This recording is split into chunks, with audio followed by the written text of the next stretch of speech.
this lesson, we're going to look at how to play an A minor blues with a half-time bass feel. It's not alternating thumb, but it's not quite just the steady bass. So we'll look at how to lay that out with the chord progression and how to put some cool licks and chord voicings on top of it.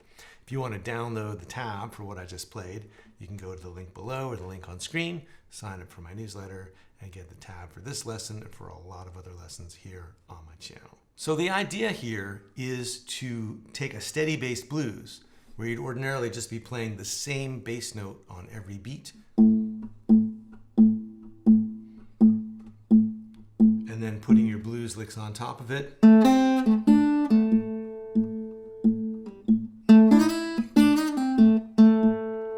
And mixing that up by adding more motion to the bass, rocking on the one chord between the root and the fifth. But instead of doing like a full alternating thumb, like that, we're going to play the bass on the root for the first two beats and then go to the fifth for the next two beats. So when we're playing on the one chord, we'd have 1, 2, 3, 4, root, fifth, root, fifth. And then sometimes when you're not busy playing licks on top, you can actually create more of a bass line by playing the root on the first two beats, and then the fifth and the flat 7 on beats 3 and 4. So you have 1, 2, 3, 4, root, fifth, flat 7. And in this arrangement, we're going to do that just when we can. And so for the first 4 bars, we basically got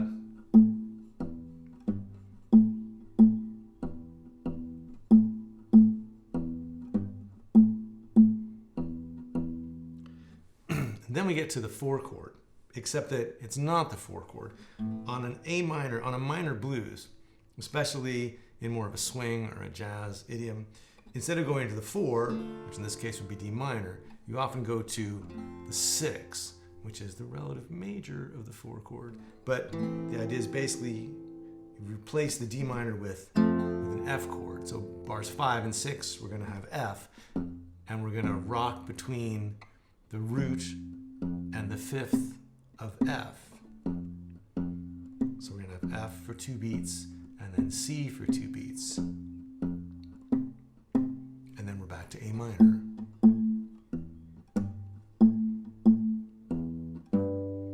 And then for the turnaround, for the last 4 bars, we're going to go to the F chord. And then instead of going to the 5 right away, we're going to go to the 2 chord, which is basically B minor 7, flat 5. But all we're really worrying about is playing the root and then the root of E. So that's a split bar. We've got 2 beats of B, 2 beats of E, and then we're back to A minor.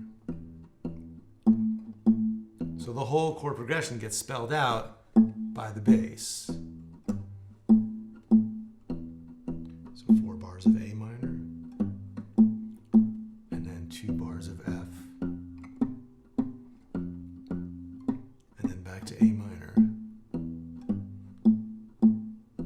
then F, B to E, and then we're back to A minor. And since the bass, the thumb is spelling out the chord progression, it's spelling out the form, it's spelling out the groove. You want to just isolate the bass first, just go through and make sure you know where the chords are and sort of basically what the rhythm section is doing. And then you can start to think about what the licks are doing on top. Now the licks on top are built mostly out of the A blues scale. So root, flat 3, 4, flat 5, 5, flat 7, and root. So we start off with going from the root to the flat 3rd, and then the root to the 4th, and then resolving onto the root again. And the count is 1 and 2 and 3 and 4 and 1. And so this is a kind of phrase that starts before the downbeat and then resolves or lands once you get to the first measure. 1, 2, 3. And that has a certain kind of momentum, and it sets you up for kind of an answer phrase. This is a short phrase, and then we can answer it with which also basically resolves to a downbeat coming into the bar 2. So we've got 1, 2, 3, 4, 1, 2, 3. Okay, into bar 3, actually. So 1 and 2, 3, 4, and. So it actually anticipates the beginning of bar 3. But together, those two licks form a little call and response. And the second lick, I'm starting on the root. I'm sliding from the 4th to the 5th on the 2nd string while grabbing the high string. So middle finger's playing the 2nd string, ring finger's playing the high string. So you're going to grab both strings, slide in, then you're going to go back with the pinky and do this blues lick from the 4th to the flat 5 to the 4 to the flat 3. You're going to slide up, slide back, and pull off. So you get all those notes just from the first stroke on the D here. And then 2 notes at the end back on the root.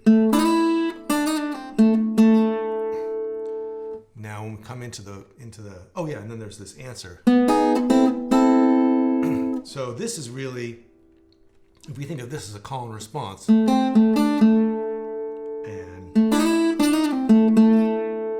then finally this is kind of, those two first phrases make a kind of little unit where there's a call and response, and there's kind of a response to all of that with this A minor chord where we're coming in chromatically into the chord from a half step below. And so you're going to play, ring finger's going to, in the left hand's going to be covering the top 3 strings at the 4th fret. You're going to play index finger and then middle and ring. We're going to grab the next 2 strings, and then you're going to come up, grab the whole chord, index, middle, ring, twice. So the whole first line has this sort of building quality. You have the opening phrase, which hopefully you play correctly. Right? And then, and all of that is answered with this. So then when we go to the next line, it's really a variation on that. Same phrase, only now it's played over an F chord. And now instead of the slide, we just have kind of a more embellished version of the shorter lick. Just fooling around with the root, the flat 3, and the 4. And then pulling off to the flat 7 and back to the root. And then the same answer. Now we come into the third line. We're going to play more of a double stop version of the same idea. We've got the root and then we've got the 4th on top.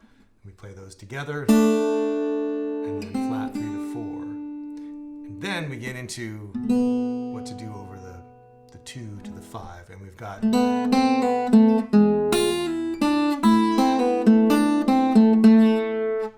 this is all kind of elaborate, but the idea is, we're thinking about this as this is a B chord, the root, and the flat 9, and the flat 7 of the B, resolving to the 3rd of E, and then the flat 9 of E to the root to the flat 7. So we're kind of spelling out the changes of this little turnaround. And then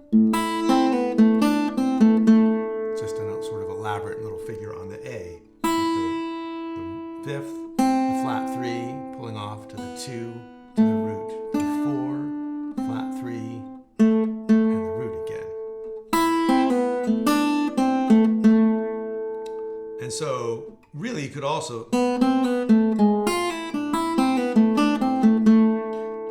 you can sort of break it down into these little pieces to work on it. And then this is a pull off. Just make sure you've got all that, and then think about the answer to that. Because even though these licks run together, it's really a series of little resolutions. Coming into the E chord, and then coming into the A with this kind of long delayed resolution. And we finally end up on the root. So once you've got the bass and the melody sorted out, What's left is to put them together, and that's a matter of looking at what the thumb and the fingers have to do this way to make these two horizontal things happen, right? Make the bass and the melody happen simultaneously. So a good place to start is to look for where the pinches are, any place where the thumb and the fingers are happening at the same time. Because the thumb, even though it's moving around, is still just laying down the basic 1, 2, 3, 4 pulse. And so anytime there's a melody note on a downbeat, on a strong beat, 1, 2, 3, or 4, that's going to be a pinch between the finger and the thumb. Anything else is going to be happening on the ands. It's going to be happening in between 1 and 2 and 3 and 4 and. So if you start off with the melody, this is going to be your first pinch, right on the 1 as the lick comes into the downbeat. And the rest of the measure is just bass notes until, and now here on the and of 2, sorry, the and of 1, and then a pinch, another pinch, another pinch.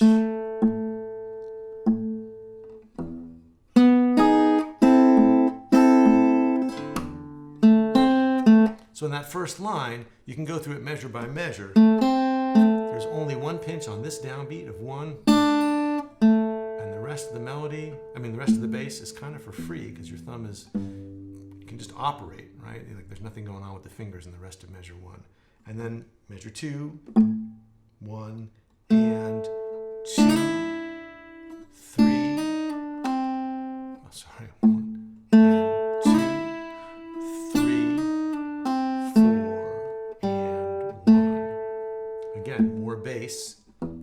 Here's a pinch on the 4th beat of measure 3, and here's just bass until here with a pinch on beat 4 of measure 4. And now we're into the next line. Here's the F chord with a pinch on the downbeat. And here your ring finger comes over to play the bass on beats 3 and 4 and then comes back. And so here's more pinches, 1 and 2 and 3 and 4 and 1. And this is a repeat of what happened back in measures 3 and 4.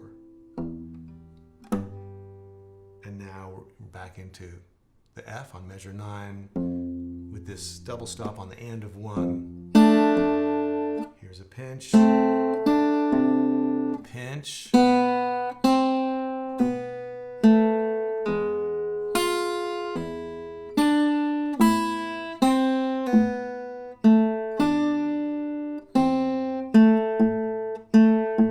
Now the one tricky thing about that turnaround lick is you've got all those pull-offs and you have to coordinate those with the bass.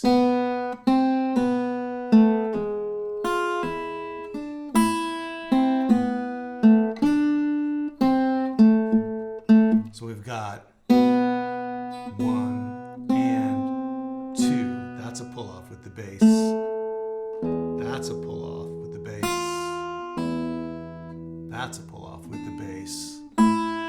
And that's a pull-off with the bass. So what I mean is that you're counting 1 and 2 and 3 and 4. And those pull-offs are, you're picking on the and then pulling off to the downbeat. 1 and 2 and 3 and 4 and 1 and 2.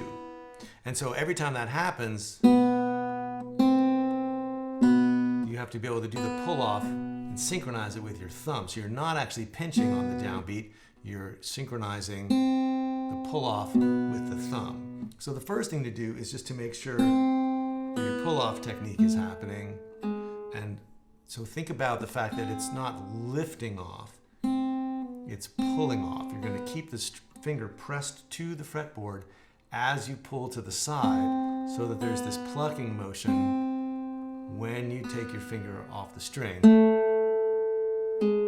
So instead of just lifting off, coming vertically off the string, you're pulling and stretching the string a little bit to the side.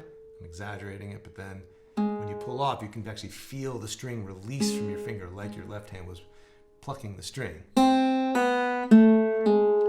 Then you want to try to coordinate that with the bass, so that the pull off is timed to happen with the bass note. So you can practice playing and then do the same thing here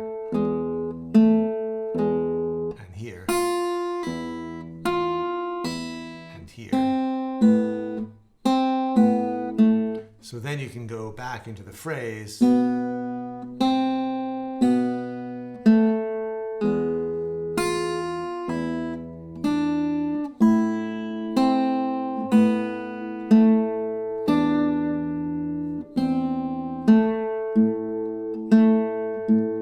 You can really just slow it down and put it under a microscope and really just take your time and figure out what's going on with the phrase. So that's just a few ideas about how to take blues licks and put them over that kind of groove and that kind of motion, and what you have to do to kind of practice the coordination so you can put it all together.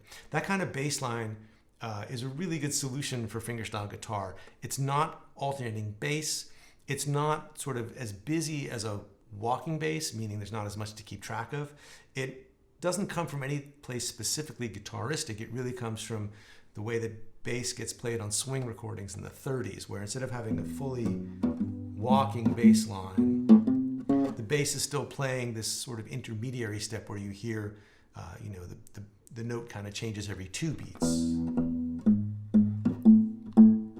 And sometimes actually has that walking feel. So that's perfect, because instead of trying to do like a whole walking bass line and keeping track of all that, you can have this rocking motion, and it creates more motion than just a monotonic bass, always playing the one note.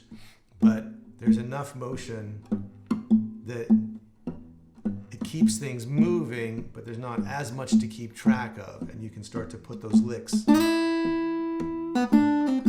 on top.